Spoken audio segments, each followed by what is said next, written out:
फैसलाबाद में पीटीआई के एहतजाज के बायस पुलिस की जानिब से सिक्योरिटी के सख्त इंतजाम किए गए हैं। घंटा घर चौक के अतराफ 8 बाजारों के दाखिली रास्ते बंद कर दिए गए। पुलिस ने बाजारों के दाखिली रास्तों पर ट्रक और बैरियर्स लगा दिए। मजीद जानते हैं डॉन न्यूज़ के नुमाइंदे काशिफ हुसैन से। काशिफ, सिक्योरिटी इंतजाम के हवाले से बताइएगा। जी बिल्कुल, पाकिस्तान तहरीक इंसाफ की जानिब से आज एहतजाज की कॉल दी गई है। एहतजाज के लिए जगह का जो तयन किया गया था वो घंटा घर और उसके अतराफ में जो बाजार हैं वो किया गया था। अलबत्ता टाइम का अनाउंस नहीं किया गया था कि पाकिस्तान तहरीक इंसाफ के कारकुनान किस वक्त यहाँ पे पहुँचेंगे और कब अपना एहतजाज शुरू करेंगे।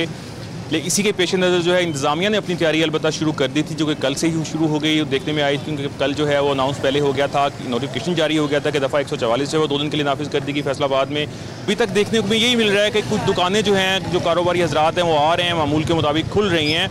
दुकानों की बंदिश उस तरह से नहीं है जिस तरह से हम देखते हैं कि एहतजाज के दौरान होती है। तो दुकानें खुलना शुरू हो गई हैं, लेकिन उस दुकानें जो वो बंद भी करवाई जाएंगी अभी, क्योंकि जो पुलिस अफसरान हैं वो भी विजिट कर रहे हैं। अभी तक तो पाकिस्तान तहरीक इंसाफ के कारकुनान यहाँ पर जमा हुए नहीं हैं, तो देखते हैं कब तक पाकिस्तान तहरीक इंसाफ के कारकुनान आते हैं और अपना एहतजाज यहाँ पे रिकॉर्ड करवाते हैं, क्योंकि पुलिस की भारी नफरी जो है वो ऑलरेडी यहाँ पर पहुँच चुकी है और पुलिस उनको एहतजाज करने देगी या नहीं। जी बहुत शुक्रिया काशिफ, आपने अपडेट किया।